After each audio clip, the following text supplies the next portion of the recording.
Chapter 29. The Legend of Pururava. Om Sri Ganeshaya Namaha.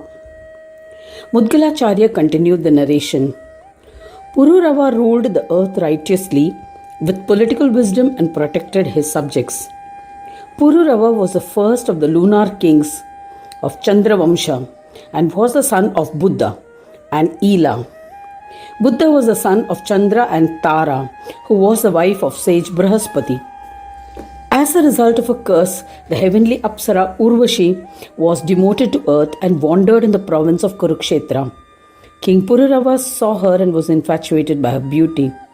When he proposed marriage, she accepted on some conditions. She said, "I have 2 pet rams who are beloved to me as my sons. You must ensure their safety. Secondly, I must never ever see your naked body except during lovemaking. If this is agreeable, I shall stay with you and eat only clarified butter." The king accepted these conditions and returned with her to the palace. Pururava begot 6 sons from Urvashi named Ayu, Mayu, Amayu, Vishwayu, Shatayu and Sthayu. They were valiant like Indra. They became distinguished kings and propagated the Chandra lineage. Meanwhile, Indra sent a troop of Gandharvas led by Vishwavasu to the royal palace to work secretly and bring back Urvashi. They stole the 2 pet rams which had been created and endowed with Maya. The 2 rams started bleating loudly.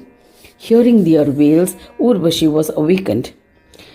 She awakened the king and said to him, "You are powerless and impotent. I do not consider you as a king. How have you not realized that my pet rams have been kidnapped?" Pururava was enraged when she rebuked him. The king immediately stood up from his bed. He was naked, picked up a sword and hurried out without bothering to cover himself to save the rams. At that time, Devas generated a flash of lightning. In that light, Urvashi saw the unclad king. Urvashi immediately disappeared. Gandharvas took the rams to Swarga through the aerial route, accompanied by Urvashi. They were pleased and bowed to Indra.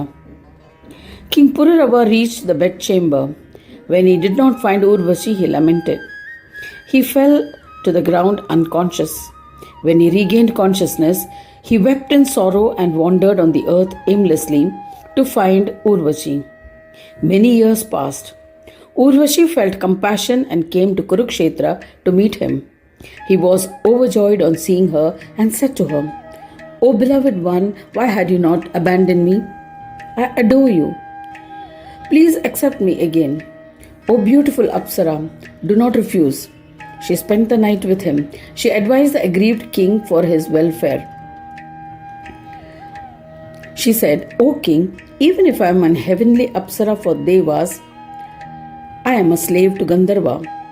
So you must reverentially perform a Yagna for your deceased ancestors to please them. Intellectual one, as a result of the merits gained, you will definitely ascend to Swarga. Then I shall stay with you forever." The king could not bear the thought of her leaving. An overwhelmed King Pururava wept profusely. Seeing him distressed, the heavenly nymph said, "Every year I shall happily spend 1 night with you." Saying this, Urvashi disappeared. O Prajapati Daksha, as advised by her, the king commenced performing a Pitri Yagna regularly. His ancestors were pleased and granted him all the desired boons. "Urvashi will remain faithful to you forever. This is definite. You will be the deity worshipped during the ritual of Shraddha. You will be permanently stationed in Pitriloka." Saying thus, the ancestors who loved their devotees disappeared. After a short time, the king died. On the strength of the merits earned, Pururava ascended to Swargaloka after death. There he met Urvashi. The king indulged in the pleasures of Swarga with her. O Vidhi, after the passage of a considerable period, one day Narada Muni went to Pitriloka and advised Pururava out of compassion. He said, "O king, why are you so immersed in sense gratifications? Have you introspected how it will affect you? It will result in your downfall. There's no doubt about it. "O Lord, this body is a prison and you are chained to it. You should free yourself of these shackles by adopting the path of yoga. Why do you wish to repeatedly entangle yourself in such indulgences? Ignorant men never find satisfaction in such deeds. Just once, taste the nectar, that is Brahma, which will bestow Swananda. Ignoring it, you have engaged in trivial physical pleasures which can only lead to ruination. And Atma wanders in 84 lakh yonis or births. In each birth, they are entitled to women, sons, and other joys. There's no doubt. A living being, when born as a human, must try to accomplish all forms of prosperity. But knowledge is the prime in this birth as a human. The human body is capable of performing karmas. If, in this embodied form, he fails to accomplish yoga, then he is destined to be born and reborn in different yonis. In every such birth, he will experience the duality of happiness and sorrow. He will never achieve eternal divine bliss. In spite of being an intellectual, why are you doing this?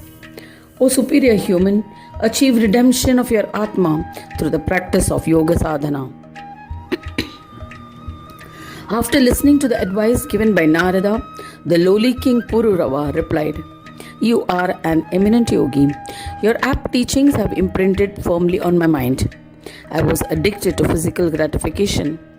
O Mahamuni, I have become averse to it now. Please enlighten." Narada said, "Worship Ganesha, the Supreme Soul Paramatma, with absolute devotion by chanting the single-syllabled Ekakshara mantra of Ganesha, and you will be uplifted. He bestows buddhi, intellect within, and siddhis, prosperity and success externally. Brahmanayaka is all-pervading in the form of yoga. O great king, restrain the tendencies of your chitta and you'll become Chintamani." Preaching thus, Narada initiated him into the Ekakshara mantra of Ganesh. Narada asked for permission to leave and departed. Pururava renounced Urvashi and immersed in meditation. In a short span of time, he became a Ganapatya. He practiced repentance. He felt remorse and condemned himself.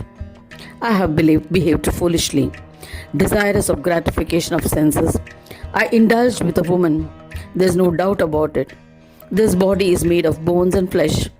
It's filled with many obnoxious odors. The opening at its lower end is meant for passage of urine. I was addicted to carnal pleasures. I was blessed with a human body which is capable of achieving the Purusharthas for some purpose. Yet I engaged in deeds deserving of hell and unhappiness. Though I was blessed with a human body, I ignored the worship of Ganesh and was indulgent. Woe unto me." The king was remorseful. He repented his deeds and engaged wholeheartedly in the worship of Siddhi bestowing Ganesha with faith and devotion. He mastered the Ganesh Yoga. In the end, he ascended to attain Ganesha. I have narrated this legend as the glory of the great soul absolves one of sins. Any human who listens or reads to this legend of Pururava will become absolved of all sins. Thus ends the 29th chapter titled The Legend of Pururava.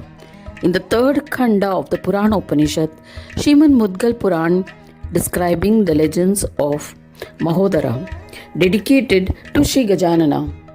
End of chapter 29.